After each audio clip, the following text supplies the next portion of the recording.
So this was around 7 years ago when this happened, and I never felt like doing anything about it or even talking about this experience. But I just wanted to explain my story so that others may get how dangerous it can be to meet people from online. So I was meeting with this guy from an application from OkCupid or Tinder, but I highly doubt it was Tinder. The guy looked pretty normal from their profile, really just an average guy. I'm a curvy 21-year-old female at the time. The place that I'm originally from was a really small town, so even to meet people was pretty hard for me. I'm not really much of a social person, so this is just how I met people, and I would do this all the time.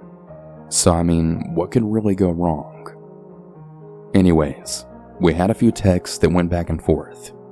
Then we exchanged numbers. They had told me to meet them at the house that they're currently renting. This was probably during about 1 p.m. or noon, so I didn't really think anything of it since it was in the middle of the day. The only thing is the place was in a secluded small town where I'm pretty sure pretty much everyone was at work.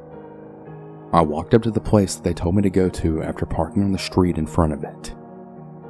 It just looked like a small house. Nothing too creepy looking. I walk up to the house and I didn't even have to knock. This guy then came right out of the house. He didn't invite me in, and then when I stepped inside, it was looking to be a house that was mostly abandoned for like storage reasons or something. This probably should have been a red flag since everything was covered by cloth except for the airbed. They basically knew I was uncomfortable, and they told me we could take a walk if I wanted to. Now we just walked around the neighborhood, but it was mostly a really dead one. There was a baseball field there, and we pretty much just sat there, not even really talking that much. We were just standing there, and then out of nowhere, he then starts forcing me on the ground. I try to fight him because I thought I would be stronger, but I'm still a weak person, and he's pulling my pants down now. I wanted to scream. I managed to get loose from him though, and I ran out of the baseball field while pulling up my pants. I ran for my car, got inside, then peeled out of there. Luckily, the guy didn't follow me. I never ended up reporting this because I was just so shaken up about it. I'm a pretty stupid person, and I drove back there, and there were people in the front of his house. They looked so shady and creepy to me, and I had asked if they heard of the guy that lives there. That's when they told me that they've never heard of him and no one's even living there. Then the same two guys try and get close to me and try to get me out of my car, but I just drove off. I honestly don't really know why I wanted to drive back there in the first place. I guess I just wanted confirmation on what actually happened.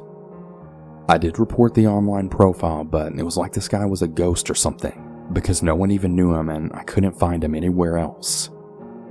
Like many others have said before me, just really be careful of the people you meet and always meet in public places. You'll thank me later.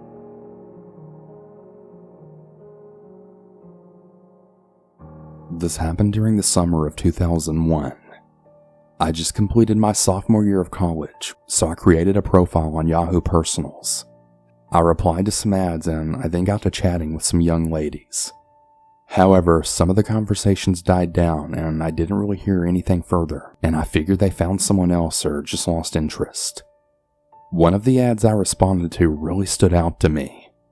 Her username was Virgin Girl with some really odd numbers after it. We lived about 2 hours away from each other. She seemed to take a real interest in me, telling me how I sounded different from all of the other guys she's met and how she really wants to get to know me better. We began emailing each other and chatting on Yahoo Messenger pretty regularly. However, she seemed to like to talk about sex a lot, telling me about some of her experiences, and it didn't really feel like she was that into getting to know each other first. It's not that I didn't want to get intimate with her, but I mean, we hadn't even met yet, and this topic just seemed to come up way too early on. To be honest, it actually made me kind of uncomfortable, but I just went along with it for the time being. We exchanged a few photos via email and she seemed to really like mine. However, the one that she sent me, it looked like an old photo. Then there was an attachment she sent to me that my virus protection picked up as a virus. Needless to say, I didn't open it. I did, however, mention it to her, but she didn't even say anything about it. That should have been my first red flag. Her and I got into talking about a couple of things we liked of more of a sexual nature. We had also talked about meeting. She had mentioned about a male friend of hers who had actually passed my town pretty regularly, and meeting up with him to engage in some type of sexual activity and get a feel for me. Now this was really a red flag. Why did I have to meet up with some guy to get to her? What exactly did he plan on doing with me or to me? Something just sounded really odd with this. I told her I wasn't into that and I'm definitely not comfortable with it. She then told me it was okay and she asked if I would meet him at a local Walmart and that he would bring a pair of her panties to me. I said that I would with no actual intention of doing this, so this was just getting so weird and I was really starting to lose interest at this point. It was now August and the day afterwards I was to meet this dude at the Walmart. I told her I wasn't into this. We had chatted for a bit and we agreed to just be chatting buddies on Messenger. However, I just ended up blocking her shortly after and I never heard from her again after that. I'm really glad that I never gave her my phone number or my address. I also hate to think of what would have happened if I would have met up with her friend at Walmart. What I found so strange was that when I tried doing a search using her name, nothing came up, so I really don't even know who I was chatting with. Fortunately, a few months later, I did meet someone else over at Yahoo Personals, and we actually ended up getting married. So some good things really can come out of online dating sites, but a little word of caution to all. When in doubt, always go with your gut.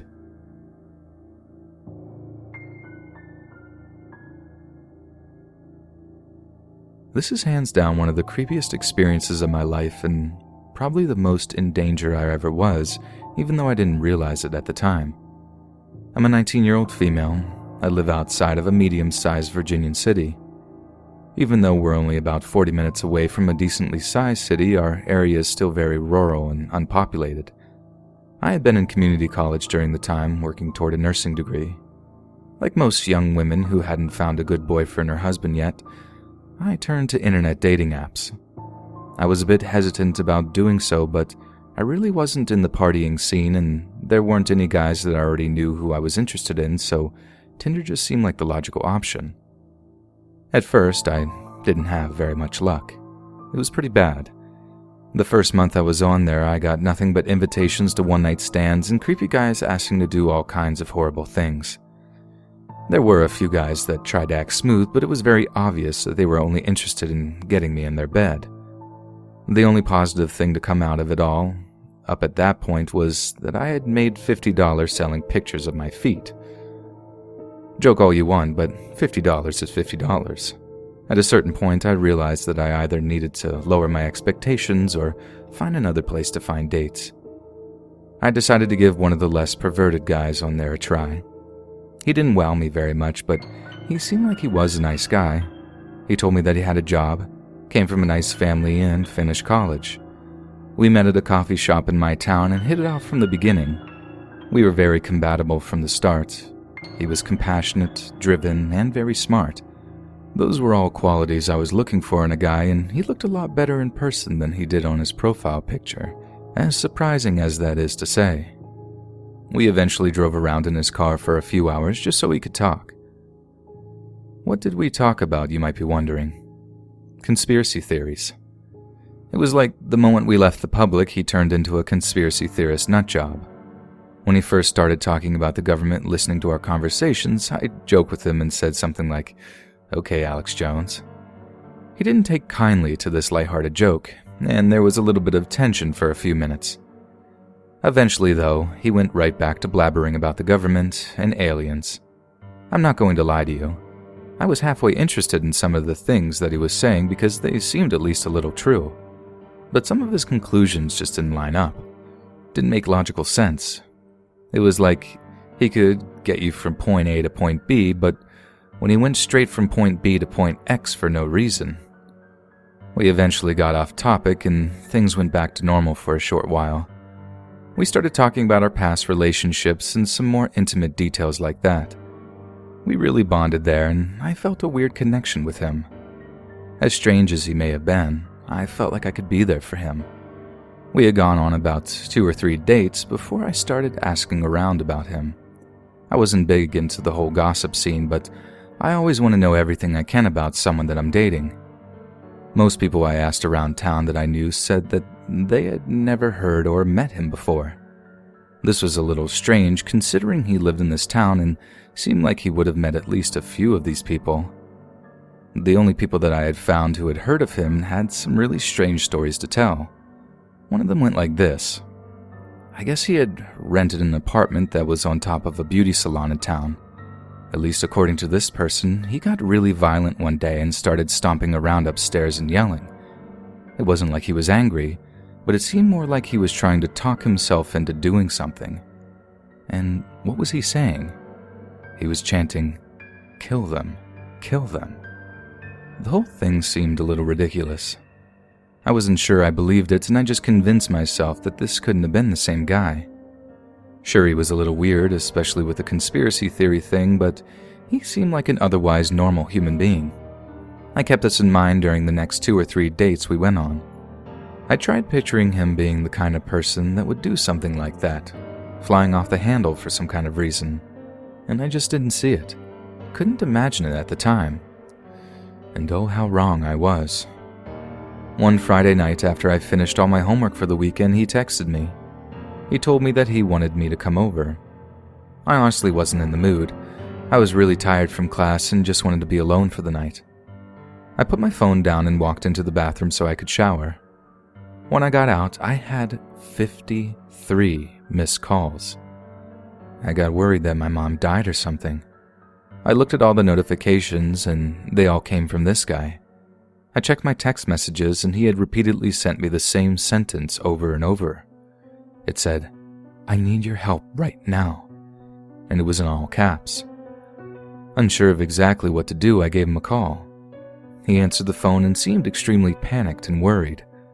I finally got to ask him what was going on, and he told me that he was worried that someone had broken into his house, but he couldn't find them. I guess he was home alone, and this had been going on for about 30 minutes by this point. I told him that if he couldn't find someone else in his house, then there probably wasn't anyone else there. It just seemed obvious to me. But he didn't buy it. He was thoroughly convinced that someone was in there. He told me that he heard a door smash open on the other side of the house, and when he rushed over there, it was wide open, and he thought that whoever had smashed it open was still there, hiding, waiting for him to relax so they could jump out and attack.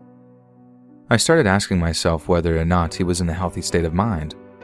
I wasn't sure if I believed that his door had been smashed in. Maybe he really is crazy, I began thinking to myself quietly. He kept begging and pleading with me that I needed to come out there and help him. I didn't have a gun and I was just some girl. What was I going to do? I decided that I didn't want anything to do with this guy anymore. I blocked him on everything and just kind of hoped the problem would go away. I tried getting my mind onto happier things. I figured that I was just gonna watch my favorite movie, The Lion King, and just eat some ice cream. Before I left to get some ice cream, my mom asked me if I could stop and get her some cigarettes. I agreed. I was happy about it because I knew that I would have to drive by his house tonight. I didn't think that he was crazy enough to do anything about it or even notice, but it still made me a little uneasy to think about being closer to him like that. There was a lot of traffic about a few minutes ahead of his house, and when I finally passed it, I saw police cars everywhere. My heart dropped. I started feeling guilty. I instantly thought that somebody really had broken into his house and tried attacking him. I pulled over on the side of the road and started making my way to his house. I asked one of the policemen who was on the scene what was going on. He told me that the guy who lived in this house had taken his mother hostage and was holding her at gunpoint. I was shocked. He wasn't being attacked. He was the attacker. I ran back to my car, slammed the door, and drove away as quickly as I could. That really freaked me out that night. And ever since, I've wondered what would have happened to me if I had gone to his house when he'd asked me to. Thankfully, no one was seriously injured, and the police got him into custody after 3 days. He's in federal prison now. It was hands down the scariest experience of my life, but as bad as it may have been, I still have a Tinder profile.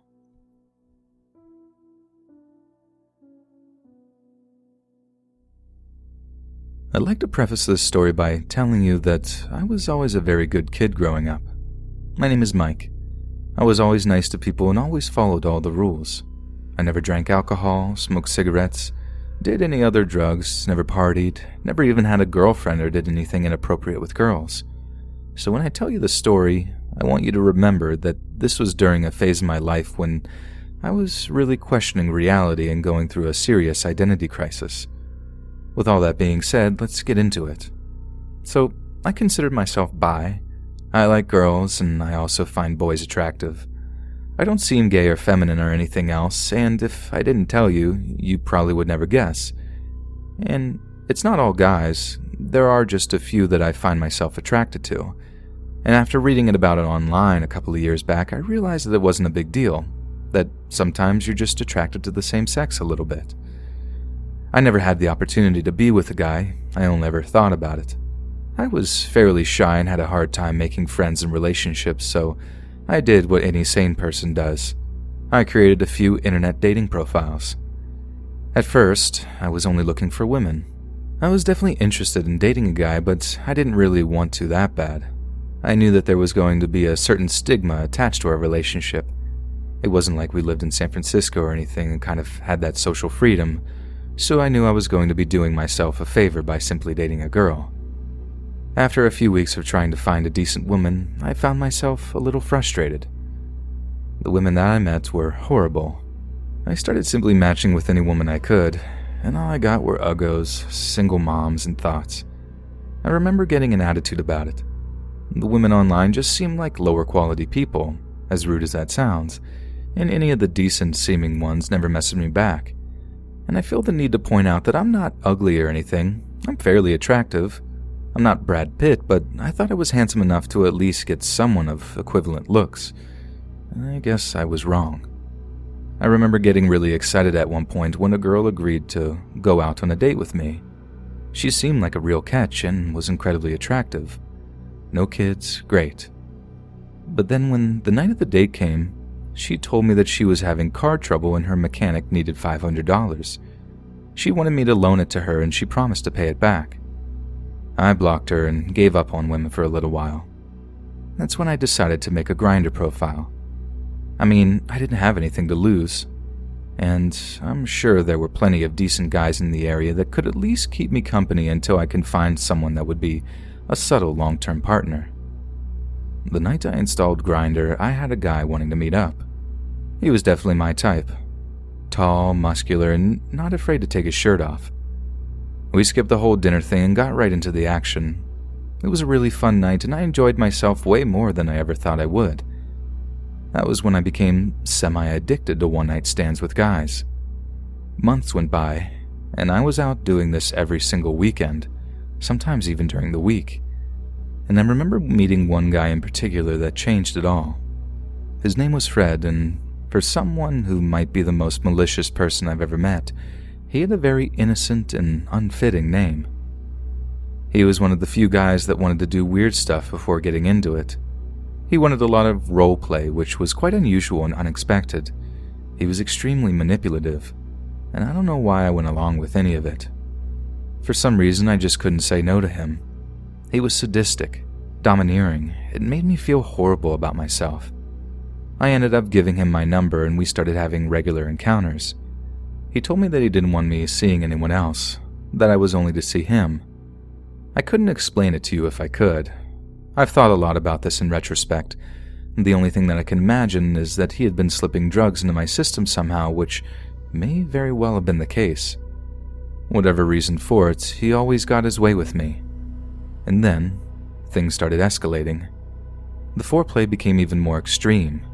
It started resembling the freaky stuff you see on the internet, like the really freaky stuff that you wouldn't even dream of doing in your wildest fantasy. I remember being choked one time and passing out.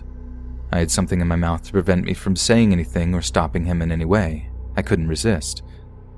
After that, I tried telling him that I wasn't into this kind of stuff, but he refused to listen. He told me that he didn't care what I wanted. As horrible as that may have seemed, I still didn't really do anything about it. I just let it happen. Things climaxed when he tried forcing me to kill a dog. He had already psychologically manipulated me in so many ways that I almost did it. It was like he had read a psychology book on how to program someone into obedience. Because I'm not gonna lie, I came really close to doing it. I remember punching him in the face and literally running away. I blocked his number and did everything I could to avoid him after that. He's tried to contact me a few times, showed up at my workplace a couple of times, but I've decided to stick to a firm no. I told him that I wasn't bi anymore and I didn't like men, especially him. Looking back, the whole experience makes me really sad. It was really traumatic, and I didn't even realize it until after it happened. But he was using the role play as a way to psychologically condition me, and there's a part of me that's really scared that he's going to do it to someone else. I tried calling the police and reporting him before, but I never had any evidence. I got a restraining order on him last month, and I'm hoping that's the last I ever hear from him. I know all of that went from 0 to 100 quick, but it's been a while. But I think after this, I'm gonna stick with only dating girls, if I even date at all.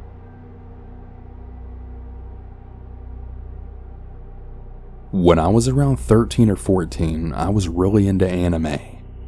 One of the sites that I had used had a chat box to talk to others while watching the same anime, and the chat happened to be sponsored by this dating website.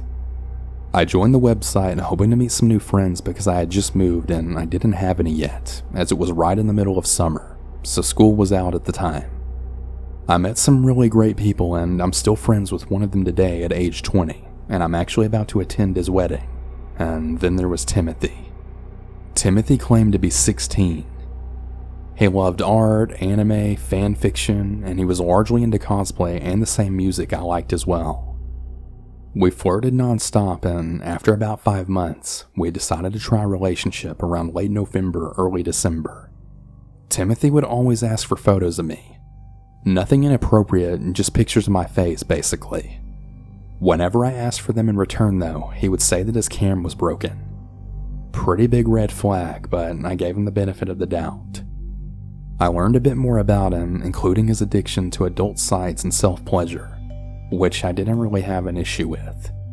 And then he began asking for really inappropriate photos of me, as well as initiating over inappropriate and really detailed role plays. I didn't send him the photos or respond to the role plays, and I just expressed my discomfort about it. For a little bit he blocked me, and about a week before Christmas, then he began messaging me yet again. This is around the first time that I saw the man taking pictures of my house, and I had told my mom about it.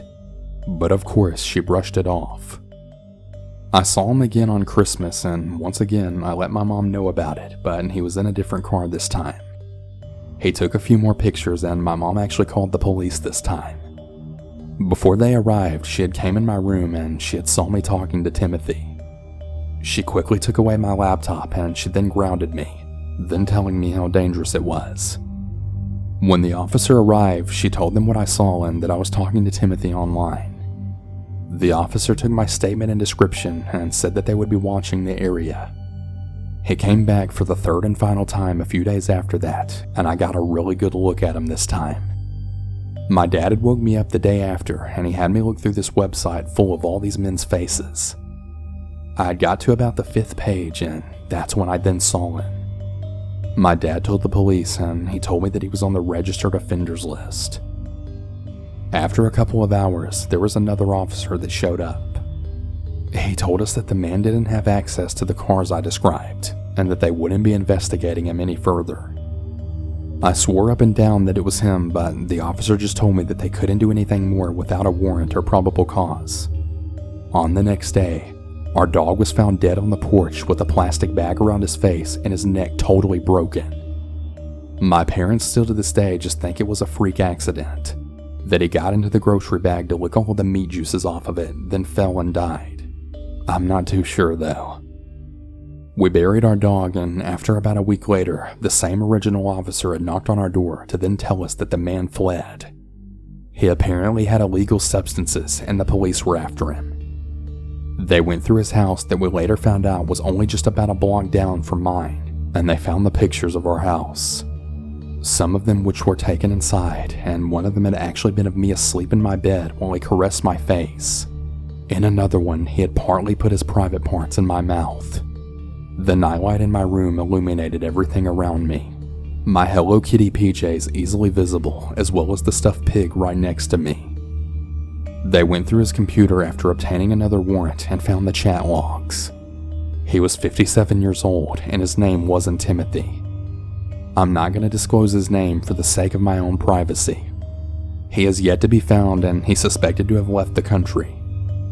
I live in constant fear now, and I have PTSD from this. What they tell you about strangers on the internet is absolutely true.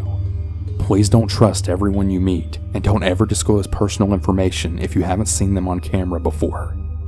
Really, just don't do it.